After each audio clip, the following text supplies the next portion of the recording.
Boa noite a todos.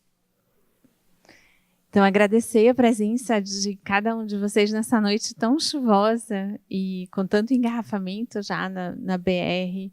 Para mim é uma honra muito grande estar aqui, é uma emoção muito grande, porque eu estive aqui com o Divaldo 2 vezes, no Conversando sobre Espiritismo, e foram momentos muito especiais para mim, e ter conhecido o Divaldo e ter tido a oportunidade de aprender com ele, eu ainda aprendo com ele, praticamente todos os dias eu assisto uma palestra de Divaldo e eu sempre saio com algum ensinamento, então ele está, na verdade, presente em nossas vidas e ter participado desse processo dele de cura, né, foi muito importante na minha jornada como médica.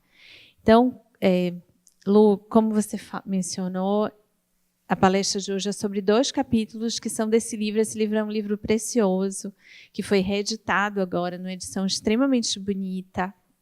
Eu vim para o seminário, que foi maravilhoso, e está disponível no Espiritismo Play. E, novamente, eu convido todos vocês.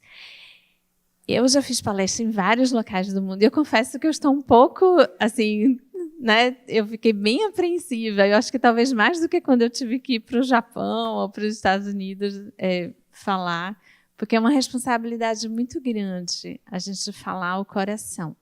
Mas eu vou estar falando do meu coração para o coração de vocês.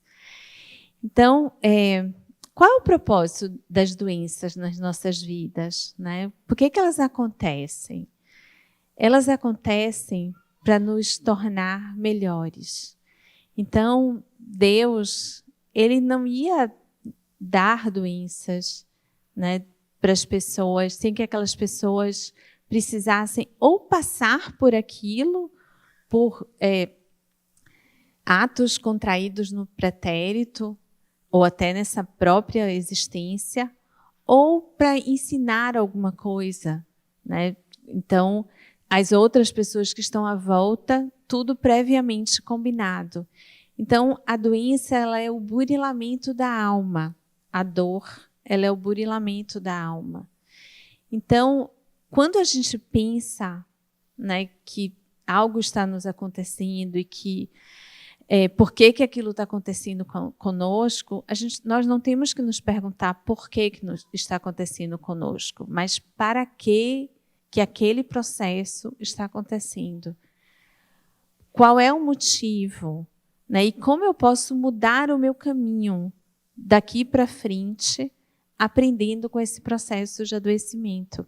Eu sou oncologista e eu sempre digo que eu torno as pessoas mais bonitas. Nem sempre a gente tem o êxito de curar alguém, mas a alma fica mais bonita. Né? Se a pessoa souber aproveitar aquele processo de adoecimento. E por que a alma fica mais bonita? Porque você tem tempo de parar e refletir sobre aquele processo. E se esse processo ele for aproveitado por toda a família e por toda a rede, inclusive de amigos e de pessoas que estão cuidando daquele ser, todo aquele entorno fica mais bonito. Porque a gente aprende, dentro daquele processo, o quão importante é valorizar o momento, o quão importante é agradecer, o quão importante é olhar o céu azul. Às vezes a gente passa pela vida, né? Se você perguntar a vários de nós hoje, fez algum pedacinho de azul hoje? Né? Qual é a fase da lua? Ou qual é a cor da flor que estava na calçada quando você passou? Muitos de nós não temos a oportunidade, ou não temos o tempo, ou não temos o olhar para aquilo. Mas quando vem um processo de adoecimento, você é obrigado a parar. Você é obrigado a entrar dentro de você para aprender sobre aquele processo. Isso aqui é um envoltório, né? Todos nós ganhamos o envoltório. E Divaldo sempre falava dos bilhões de pessoas que estão na fila para conseguir chegar aqui na Terra. Então, nós todos sentados aqui, nós somos os privilegiados, porque nós conseguimos ganhar um corpo E esse corpo vai desempenhar um papel dentro da sociedade, né, dentro da nossa trajetória de glória, que, como Joana diz no livro, todos nós temos um destino estelar. Né? A partir do momento que nós nascemos, cada um de nós vamos um dia chegar à perfeição. Quanto tempo João leva para chegar à perfeição, ou Maria leva para chegar à perfeição, depende do caminho que João ou Maria resolveram seguir, né? Depende de quanto eles resolveram cristianizar seus dias, de quanto eles resolveram aproveitar todas as chances. Então, vamos passar a encarar a doença como uma chance de melhora, como uma oportunidade que nós, nesse corpo que nós recebemos, por causa de atos do passado, e esse passado pode ser bem longínquo, né? Podem ser uma coisa, um dos livros de Chico, ele falava de alguém que tinha tentado suicídio, né? Várias vezes. E aí ele teve uma das pernas amputadas. Depois ele teve a segunda perna amputada, né, por problemas vasculares. E aí depois ele teve o braço amputado e o outro braço amputado. E quando o Chico fez um comentário, né, com o Emmanuel, de que, poxa, por que né, Deus tinha feito aquilo? E, na verdade, esse menino, que era um suicida recorrente, ele já estava pensando em se suicidar novamente, né, caindo, né, no rio. Então, agora, ele não iria poder fazer isso. Então, Deus, ele consegue traçar no nosso caminho, mesmo caminhos que tenham sido pautados de erro no passado, ele consegue ajeitar esse caminho. E uma das maneiras que ele consegue ajeitar é através da doença. Uma das maneiras que ele consegue ajeitar é nos trazendo pessoas que têm doenças, para que nós possamos participar através, muitas vezes, de um sorriso, de um abraço, né? Como a paciente hoje me falou, de um beijo, né? Você beijar a cabeça de alguém que esteja num processo de doença ou de sofrimento, você consegue estar ajudando aquele caminho. Eu fiz uma pesquinha aqui, porque, como eu disse para vocês, eu estava meio... Então, quais são as causas, né, desses acontecimentos dentro dessa esfera humana? E por que a gente ainda precisa disso? Porque nós estamos num planeta que ainda não é um planeta totalmente regenerado. Nós estamos num planeta de provas e expiações, que já é tão lindo, tão maravilhoso. Imagine um planeta, quando a Terra chegar, né, no momento, e Solange falou tão bem sobre Capela outro dia, e eu sou uma apaixonada por toda essa história de Capela.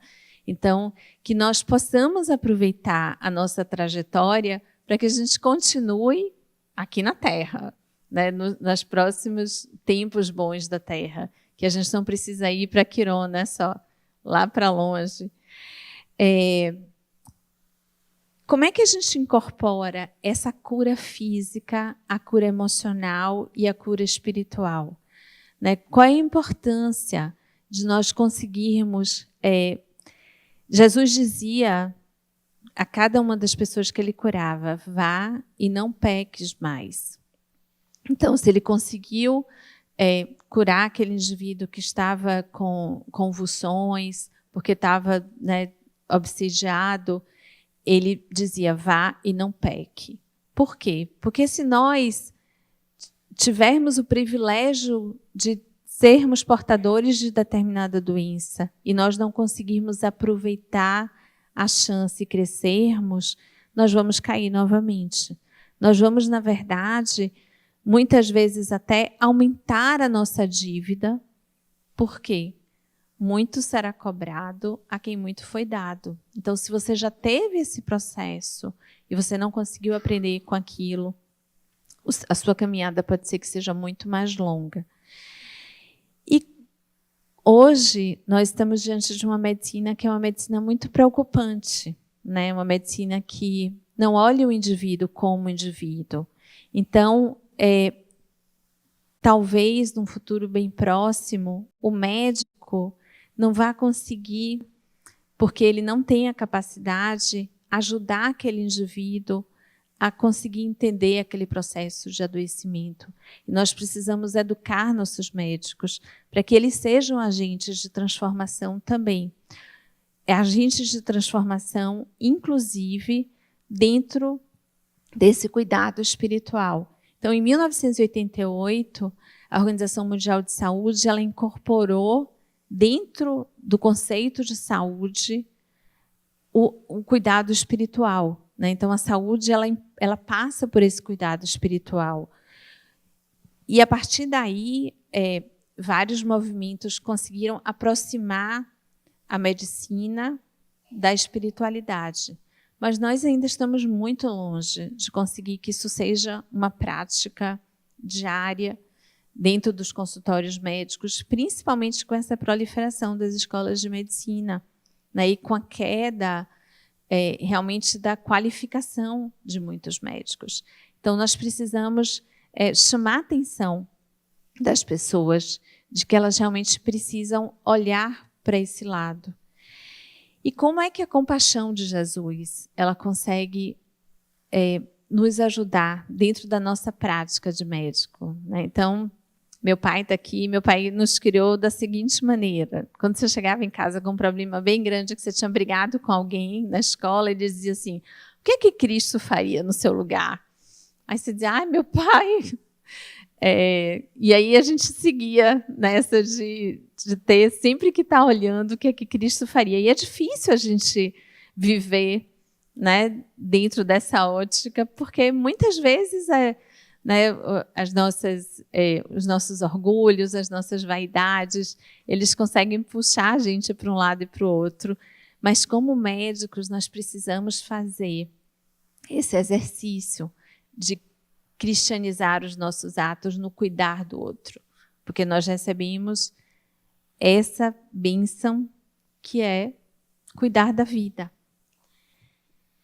Então, Jesus, como médico espiritual, ele conseguiu ser o curador, e se nós formos aqui falar de tantas curas que ele exerceu ao longo de sua vida, sempre dentro de uma humildade, sempre dentro de um cuidado, né? Sempre dentro de um olhar para o outro. Mas, acima de tudo, Jesus foi um médico de amor. Ele conseguiu olhar cada um dos indivíduos que cruzaram seu caminho com um olhar de amor e de oferta de possibilidade de vá, não peques mais, mas você está abençoado. Então, que a gente possa, no nosso dia a dia, usar esse poder do amor, usar esse poder do perdão, para que nós possamos reduzir as nossas contraturas da vida futura. Que a gente possa pensar no hoje e pensar de que o amanhã vai ser muito melhor se nós tivermos atos no hoje que sejam dignos dele. E como é que a gente incorpora, né, essa compaixão nos atos do dia a dia? É só a gente lembrar dele, lembrar do que ele faria, lembrar de como ele, sem precisar estar doente ou ter qualquer tipo de ferimento na vida, ele deu a vida por nós, com todas aquelas feridas lancinantes, né? Ele se permitiu passar por aquele sacrifício. E aí, depois dele, como Joana fala no livro, que vocês têm que ler, o livro é muito maravilhoso, fala de Francisco de Assis também, que não precisaria passar, né, por provações de doença e também escolheu passar para servir de exemplo.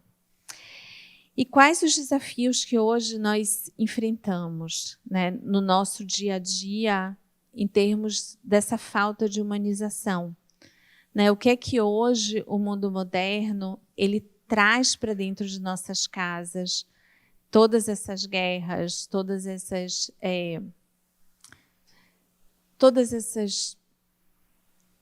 necessidades de vaidade, toda essa necessidade de maltratar o outro, né?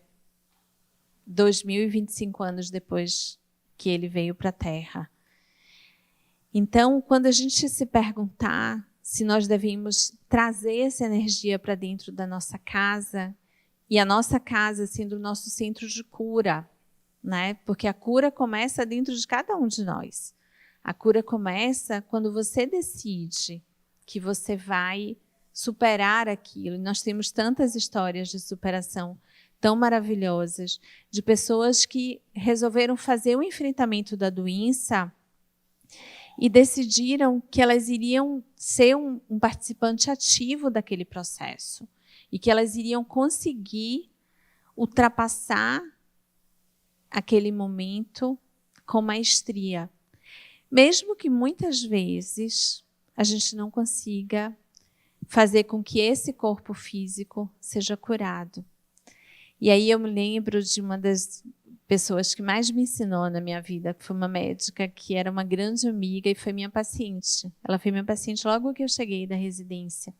E ela teve um câncer muito avançado. A gente conseguiu tratar durante um tempo, era um câncer de pâncreas.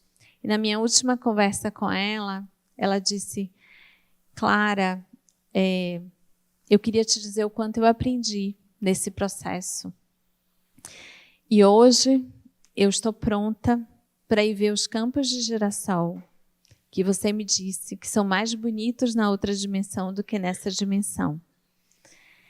E eu estou pronta para ir ver os campos de lavanda que você me disse que são mais bonitos na outra dimensão do que nessa. E estar pronta passa por esse processo de adoecimento que eu tive, porque eu não sabia olhar a vida de maneira correta. Eu não sabia parar para admirar algo. Eu vivia correndo, eu vivia sem olhar, sem agradecer as pessoas que estavam à minha volta.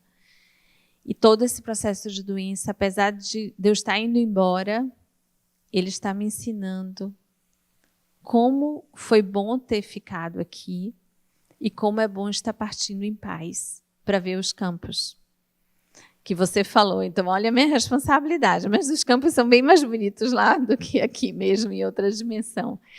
Então, são tantas histórias, né, de pessoas que conseguiram sublimar a doença. E aí eu vou falar um pouquinho de Divaldo, porque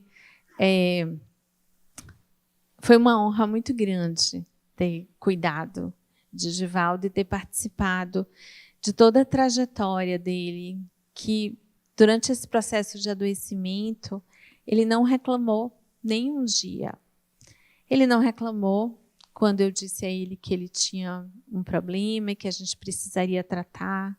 Ele disse: minha filha, que seja feito o que precisa ser feito. Ele não reclamou de todos os dias que ele tinha que ir para fazer o tratamento e voltar, entrar num carro, ter engarrafamento e retornar. Ele não reclamou, né?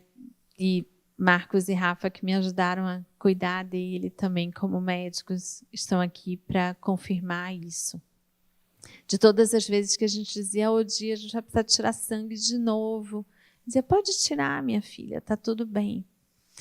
Então, essa resiliência de enfrentamento, com certeza, foi dada por uma espiritualidade muito grande que ele tinha.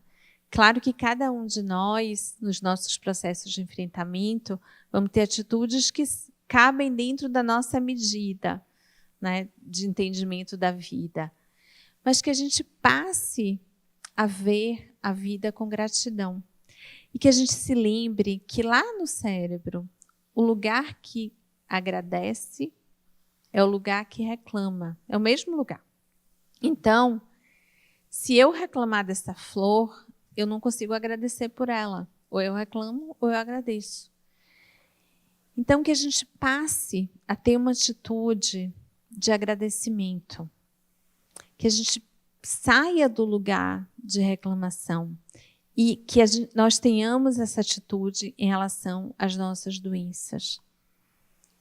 Por quê? Porque a partir do momento que a gente consegue olhá-las como uma gratidão de uma oportunidade, nós conseguimos superá-las. A gente pode superar, como o Divaldo fez, né? Conseguindo, como ele disse aqui, uma cura, ou a gente pode superar, como minha outra paciente fez, conseguindo uma passagem para um plano dimensional muito mais bonito. Quais são as práticas que nós devemos introduzir no nosso dia a dia para que esse tempo aqui na Terra seja melhor, seja mais resplandecente, além de agradecer, né? É a gente parar um pouquinho todo dia, criar rotinas de oração, criar uma rotina de meditação, criar uma rotina de fazer exercício físico, porque nós temos uma responsabilidade com esse corpo que nos é dada, que é uma responsabilidade ímpar. Quando você recebe esse corpo, você tem que cuidar dele. Então, hoje, a ciência já mostra para todo mundo qual a importância de você se manter dentro de um peso correto, de você fazer um exercício de forma ordenada, de você não usar bebida alcoólica em excesso, de você não fumar, de você ter um cuidado com o seu corpo e, por consequência, com a sua mente, que justifiquem a fila que você enfrentou lá atrás dos 28 bilhões de pessoas que estavam querendo encarnar e você conseguiu passar na frente delas para chegar aqui embaixo. E como é que a gente consegue, então, dentro dessa vida, né, de internet, de corrida, de um mundo que é muito efêmero e muito fluido, né, onde existe toda uma atenção voltada para o que você tem e não para quem você é. Como é que nós conseguimos parar e fazer isso? Eu tenho certeza que cada um de vocês que está sentado aqui já está fazendo um caminho, já está bem avançado nesse caminho, né? Por vocês estarem aqui numa terça-feira chuvosa, recebendo essa energia da nossa mansão e procurando evoluir dentro do que é o ser. Mas que nós possamos ter essa atitude diariamente, em cada um dos nossos momentos, nos quais você às vezes se pergunta, poxa, mas né, o que é que eu estou fazendo aqui? E saber que cada um de nós, cada missão é importante. Porque nessa vida, pode ser que você tenha vindo com uma missão bem pequenininha, ou que você acha que é bem pequenininha, mas ela é muito grande em todo o universo. E a responsabilidade que você tem diante dessa missão, e ontem na mediúnica, um espírito veio e falou sobre a necessidade de nós cuidarmos do nosso caminho. E ele chamou a atenção disso, dizendo, prestem atenção, porque essa chance é a chance que você tem hoje. E essa chance que você tem hoje, se você consegue desperdiçar essa chance, você está criando para você amarras futuras que são muito mais complicadas. Então, como oncologista, eu sempre estou na área, né, das pessoas que eu cuido de pessoas que são mais idosas, então mesmo que elas não partam por conta da doença, elas terminam partindo por outros problemas. Então eu estou muito mais ligada à partida daqui da Terra, né, do que a chegada, como uma obstetra ligada à chegada. E quando uma criança chega aqui na Terra, nós, de uma forma muito ignorante, festejamos essa chegada, né? Com doces, bebidas e né, muita alegria, porque essa criança está chegando. Mas essa criança está chegando com o livro aberto. E mesmo que essa criança tenha um espírito extremamente elevado, ela vai chegar aqui na Terra. E pode ser que ela encontre tentações muito grandes. Pode ser que ela se junte com colegas que vão tentá-la de uma maneira, fazer com que elas adotem atos que ela não se comprometeu numa vida passada, antes de chegar aqui na Terra, antes de entrar na fila. Então, a responsabilidade que aquela criança tem, toda vez, de agora por diante, que vocês forem para o nascimento de uma criança, peçam a Deus que Deus oriente, né, todos aqueles passos. E quando vocês forem para um processo de encantamento, né, para um processo de partida, agradeçam. Porque aquela partida, na maioria das vezes, ainda mais se você tiver muitas pessoas que compareceram àquela partida, significa que muitos atos de bondade e muitos atos de amor foram realizados ao longo do caminho.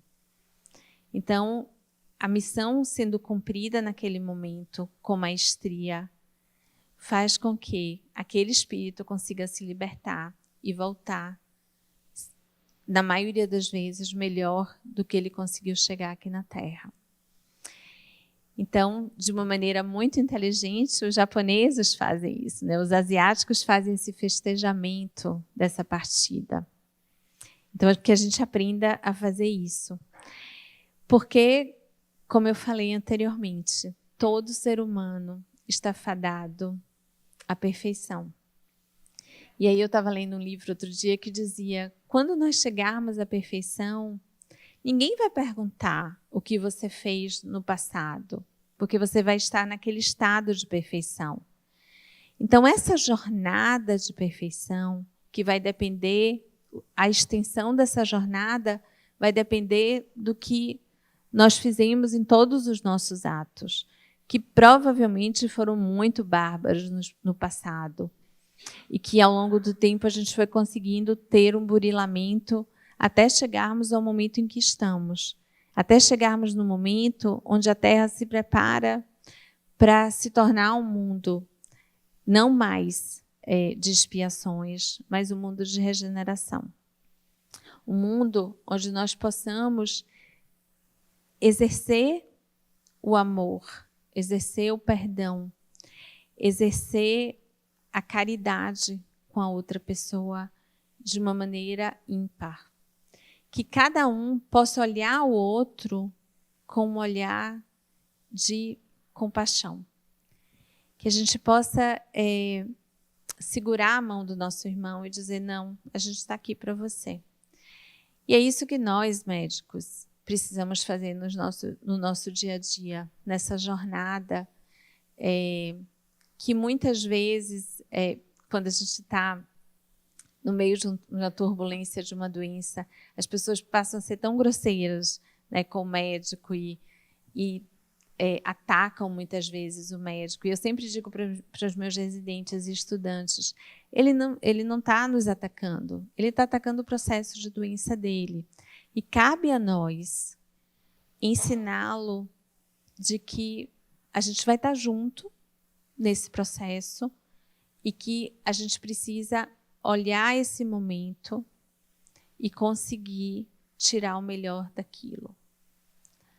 Como uma flor que está brotando no meio de um deserto. Então, nessa jornada de doenças e curas, que nós possamos encarar de novo cada momento como um momento de crescimento, como um momento em que a nossa jornada vai se tornar mais doce a cada momento, para que nós possamos, e aí eu vou pegar o livro de Joana, só para Porque Joana é Joana, então a gente não tem como dizer coisas que ela... Aqui, já está marcado. Então, eu queria só... A ausência de enfermidades, a gente acredita, né, muitas vezes, de que a ausência de enfermidade ela produz a plenitude. Mas, na verdade, a gente não se dá conta dos diversos fatores indispensáveis para a instalação dela. Então, o que é a felicidade? Que a gente não procure, na ausência de doença, a felicidade. Que nós possamos procurar a felicidade dentro de nós mesmos. Que nós possamos procurar a felicidade, mesmo como o Divaldo encontrava a felicidade dentro do quartinho dele, lá, deitadinho, sem conseguir se mexer direito, mas com um sorriso no rosto. Então, que nós possamos... Por quê? Porque a felicidade está dentro de nós. Não adianta a gente procurar a felicidade dentro de uma efemeridade do ter, porque ela não vai conseguir chegar de forma correta. E aí, num outro trecho, Joana fala que a imaturidade psicológica ela responde pelo desconhecimento do que realmente é plenitude. Então, claro que todos nós que estamos aqui em 2025, nós ainda temos um grau de imaturidade psicológica grande, mas que nós precisamos parar para olhar e encarar essa imaturidade e passar a agir para que nós possamos nos livrar dela, para que nós possamos realmente crescer como seres humanos de forma plena e absoluta. Porque esse é o único caminho que existe. É o único caminho realmente a ser trilhado. E aí, Joana fala que a busca desenfreada de soluções mágicas torna mais difícil a aquisição do equilíbrio. E ela psicografou esse livro, como Lu falou, em 1997. Né? Então, a gente vai estar fazendo 30 anos do livro. E o livro está muito atual. Por quê? Porque hoje, essa busca por soluções rápidas, por soluções instantâneas, as pessoas não querem mais nem parar, né, para ouvir alguém. Elas querem que tudo seja para ontem. A pandemia, inclusive, colaborou muito para que algumas pessoas realmente entrassem dentro de um processo de aceleração que muitas vezes não consegue ser freado, a não ser por um processo de adoecimento. Por quê? Porque as pessoas querem viver de forma intensa, buscando algo que não existe, que é essa plenitude fora, como diz Joana. Então, as enfermidades, elas conseguem ter esse caráter educativo. Por quê? Porque nós precisamos desse corretivo. Não é que Deus está nos dando algo. Nós produzimos o que nós estamos tendo agora. Então, nós temos uma corresponsabilidade com todo esse processo de adoecimento. Nós decidimos isso lá no nosso planejamento estratégico da encarnação, né, de maneira bem consciente. Mas é muito importante que nós possamos dizer que nós podemos mudar os nossos karmas também. Nós podemos mudar os nossos planejamentos estratégicos se nós mudarmos as nossas atitudes, tanto diante do nosso corpo, né, cuidando melhor do nosso corpo, como eu mencionei anteriormente, como cuidando da nossa mente e do nosso espírito. Por quê? Porque se nós pararmos para pensar, tudo isso é uma energia, né? Então, cada ato impensado, e como Joana fala super bem no capítulo sobre doenças, cada ato de maledicência, cada ato de inveja, cada ato de ódio, de rancor, ele vai gerar energias que terminam, na verdade, mesmo que você direcione aquela energia para um outro ser, essa energia ela vai voltar para você. E ela vai voltar para você com uma força muito grande. Então, quando nós perdoamos alguém, o maior beneficiado daquele perdão é você mesmo. Por quê? Porque você deixou de carregar aquele fardo, né? Você deixou de carregar aquele peso dentro de você. Então, existe uma história super interessante que 2 monges iam andando numa noite como essa noite de hoje, né? Com bastante chuva, iam andando perto de um rio, e eles viram uma senhora que precisava atravessar aquele rio. E eles eram proibidos de tocar em outra pessoa, principalmente do sexo feminino. E um dos monges fala, não, mas eu tenho que ajudar aquela senhora. Carrega e ajuda a ir para o outro lado. E o monge que não a carregou fica muito chateado com aquilo. E fica assim, bem bravo, bem danado. E eles andam mais umas 4 horas. E quando eles chegam, o monge que não carregou a senhora fala, poxa, mas eu estou muito chateado, porque você não deveria ter feito isso. Você sabe, né, do nosso compromisso de não tocar em uma pessoa do outro sexo. E aí o monge fala, mas eu só carreguei durante 5 minutos e você está carregando há 4 horas. Então, na verdade, quando nós nos libertamos, né, através do perdão, através da doação, nós conseguimos nos livrar de todos esses fardos da nossa vida. Então, que nós possamos fazer um exercício de tornar nossas vidas mais leves, né? Tornar nossas vidas como a vida do monge que carregou por 5 minutos. Porque ele carregou, passou, e ele deixou de pensar naquilo, porque ele fez um ato de bondade.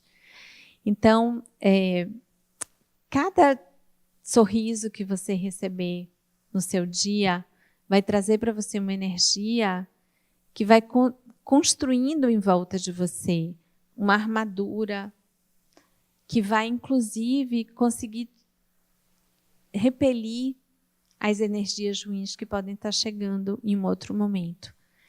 Isso é responsabilidade apenas sua. Então, se você chega no seu lugar de trabalho e você não consegue dar bom dia para as pessoas, se você consegue só reclamar de tudo que está acontecendo, as pessoas começam a criar dentro daquela egrégora mecanismos de antipatia, né, que são como flechas de anticorpos que vão estar atacando o seu corpo. E nós, inclusive, sabemos disso. Nós sabemos que os nossos sistemas de defesa, são responsáveis, nós temos milhares de soldadinhos no nosso corpo, que é o nosso sistema imunológico. E esse sistema imunológico, ele é responsável por evitar gripes, por evitar tumores, por evitar todo tipo, né, de doença que possa existir no nosso corpo. E nós temos vários estudos mostrando que, por exemplo, se uma pessoa tem fatores que levam a um quadro de depressão, né, um quadro de comoção muito grande, esse sistema imunológico ele se torna mais fraco e ele não consegue lutar contra todas as adversidades que estão chegando.